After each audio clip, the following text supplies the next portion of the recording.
Je vous rappelle que nous lisons en parallèle du livre des rois le livre de Jérémie pour mettre un zoom sur les derniers chapitres que nous allons entendre dans le deuxième livre des rois et vous serez content alors d'avoir Jérémie.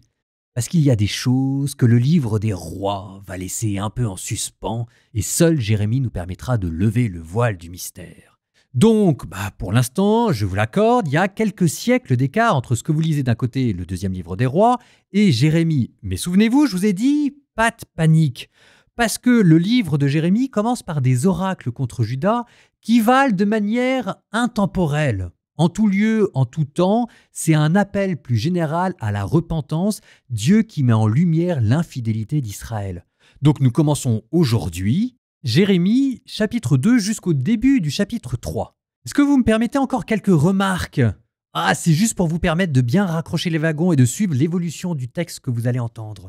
Ce que vous allez entendre, c'est une tonalité qui va changer. Dieu qui va commencer de manière nostalgique en se rappelant l'amour de jeunesse qu'Israël et Juda avaient pour lui. Et puis ensuite, Dieu va s'apercevoir que cette épouse qu'il s'est choisie, cette épouse est en train de changer. Elle était fidèle, elle est en train de devenir volage, et même, elle est en train de devenir une débauchée.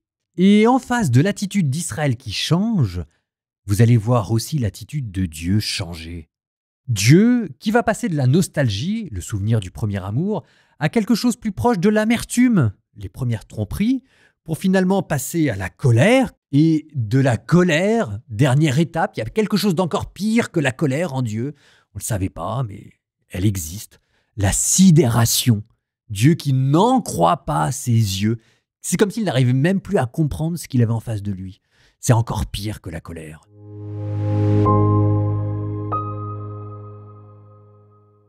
La parole du Seigneur me fut adressée. Va proclamer aux oreilles de Jérusalem, ainsi parle le Seigneur. Je me souviens de la tendresse de tes jeunes années, ton amour de jeune marié lorsque tu me suivais au désert, dans une terre inculte. Israël était consacré au Seigneur, première gerbe de sa récolte. Celui qui en mangeait était coupable, il lui arrivait malheur. Oracle du Seigneur. Écoutez la parole du Seigneur, maison de Jacob, et toutes les familles de la maison d'Israël. Ainsi parle le Seigneur. En quoi vos pères m'ont-ils trouvé injuste, eux qui se sont éloignés de moi, qui ont suivi des dieux de néant pour devenir eux-mêmes néant.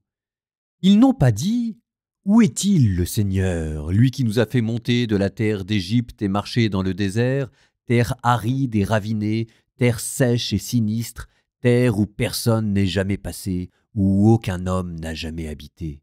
Je vous ai fait entrer dans une terre plantureuse pour vous nourrir de tous ses fruits, mais à peine entré, vous avez profané ma terre, changé mon héritage en abomination. Les prêtres n'ont pas dit « Où est-il le Seigneur ?» Les dépositaires de la loi ne m'ont pas connu, les pasteurs se sont révoltés contre moi, les prophètes ont prophétisé au nom du dieu Baal, ils ont suivi des dieux qui ne servent à rien. C'est pourquoi de nouveau je vais faire un procès contre vous, oracle du Seigneur, un procès contre les fils de vos fils. Passez jusqu'au rivage de l'Occident et regardez. Envoyez faire des recherches en Orient et regardez si pareille chose est arrivée. Une nation a-t-elle jamais changé de Dieu? Et ce ne sont même pas des dieux. Or, mon peuple a échangé sa gloire contre ce qui ne sert à rien. Cieux, soyez-en consternés, horrifiés, épouvantés, oracle du Seigneur. Oui, mon peuple a commis un double méfait. Ils m'ont abandonné, moi, la source d'eau vive, et ils se sont creusés des citernes fissurées qui ne retiennent pas l'eau. Israël est-il un esclave acheté? Est-il un esclave né dans la maison? Pourquoi fait-il partie du butin? Contre lui rugissent de jeunes lions, ils ont donné de la voix et livré son pays à la dévastation. Ces villes sont incendiées, vidées de leurs habitants. Même les fils de Noph et de Tapanès rasent ta chevelure. N'es-tu pas celle qui a tout provoqué, toi qui as abandonné le Seigneur ton Dieu au temps même où il te guidait sur le chemin? Et maintenant, Qu'as-tu à prendre le chemin de l'Égypte pour boire l'eau du Nil? Qu'as-tu à prendre le chemin d'Assour pour boire l'eau du fleuve? Que ta méchanceté te corrige, que tes infidélités te punissent. Comprends et vois comment il est mauvais et amer d'abandonner le Seigneur ton Dieu, de ne plus me craindre, oracle du Seigneur, Dieu de l'univers. Oui, depuis longtemps tu as brisé ton joug, rompu tes liens. Tu as dit « Je ne servirai pas ». Mais sur toute colline élevée, sous tout arbre vert, tu te couches prostituée. Moi pourtant, j'avais fait de toi une vigne de raisins vermeils, tout entière d'un cépage de qualité. Comment t'es-tu changé pour moi en vigne méconnaissable et sauvage? Tu aurais beau te lessiver à la soude, y rajouter quantité de potasse.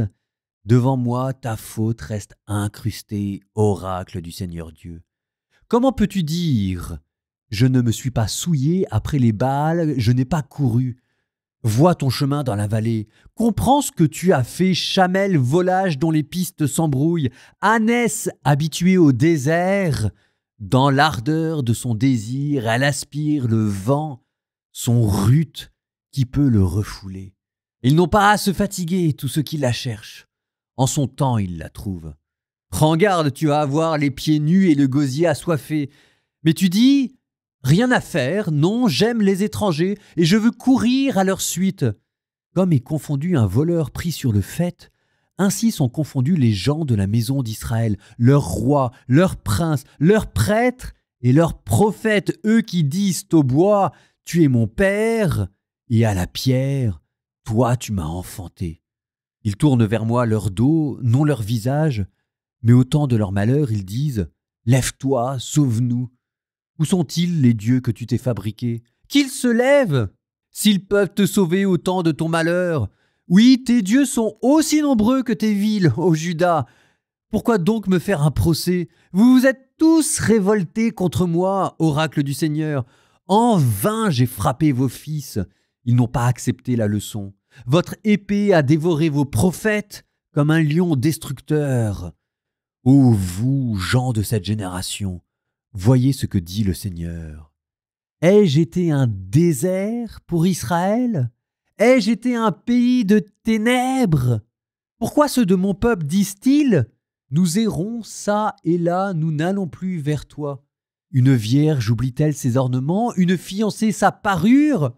Or mon peuple m'a oublié depuis des jours sans nombre. Comme tu disposes bien ton chemin pour quêter l'amour, avec de tels chemins, tu enseignes même le mal. Même sur les pans de ton vêtement, on trouve le sang des malheureux, des innocents que tu n'as pas surpris en flagrant délit.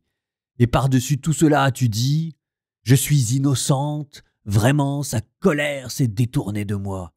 Mais voici que moi, j'entre en jugement avec toi, puisque tu dis « Je n'ai pas péché ». Que tu es versatile, toi qui changes de chemin. Même de l'Égypte, tu auras honte comme tu as eu honte d'Assour. De là aussi tu sortiras, les mains sur la tête, car le Seigneur a rejeté ceux en qui tu mets ta confiance, et avec eux tu ne réussiras pas. Si un homme renvoie sa femme et qu'elle s'en aille de chez lui pour appartenir à un autre, peut-il encore revenir à elle? N'en sera-t-elle pas profanée, cette terre-là? Et toi, qui t'es prostituée à de nombreux amants, tu reviendrais à moi? Oracle du Seigneur, lève les yeux vers les hauteurs et vois, en quel endroit ne t'es-tu pas livré? Pour eux, tu étais assise sur les chemins, comme un arabe dans le désert, et tu as profané le pays par tes prostitutions et ta malice. Aussi les averses ont-elles été retenues et la pluie du printemps a-t-elle manqué? Mais tu avais un front de prostituée et tu refusais d'en rougir. Et maintenant encore, ne m'appelles-tu pas mon père, toi le guide de ma jeunesse? Gardera-t-il rancune à jamais? Tiendra-t-il rigueur jusqu'à la fin? Voilà ce que tu dis, puisque tu commets le mal et que tu y réussis.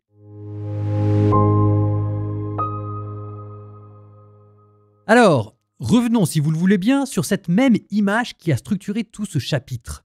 L'image de l'épouse. Cette image de l'épouse, on la retrouve dans d'autres religions de l'époque, on la retrouve aussi dans d'autres régimes politiques. Ça permet de qualifier une alliance.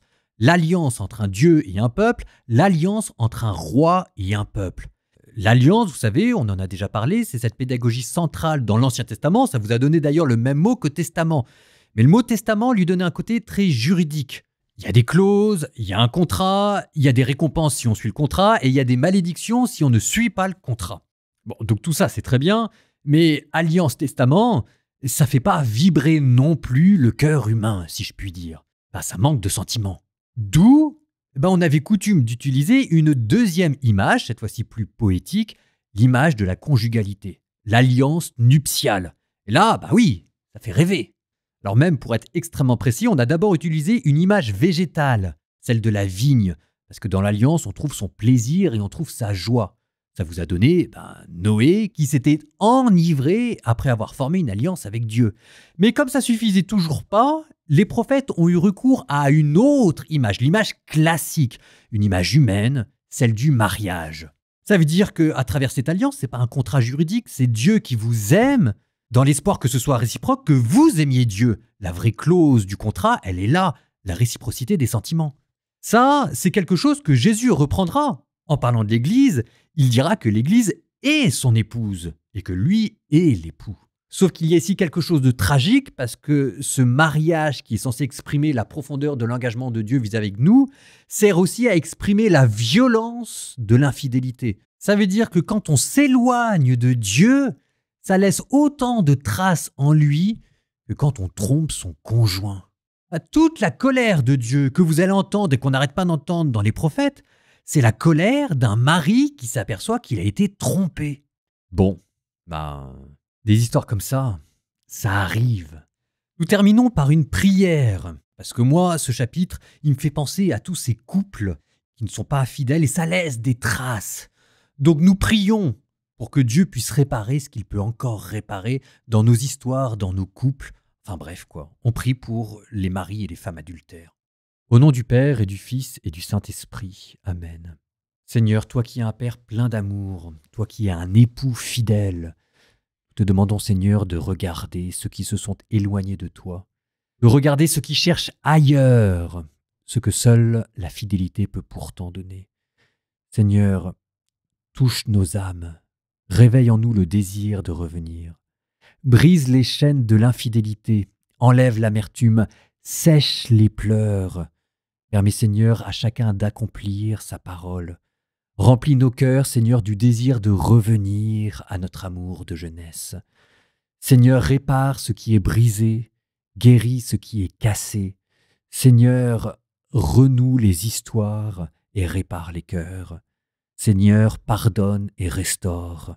Fais briller ta lumière sur ceux qui l'ont oublié et ramène dans tes bras ceux qui se sont égarés.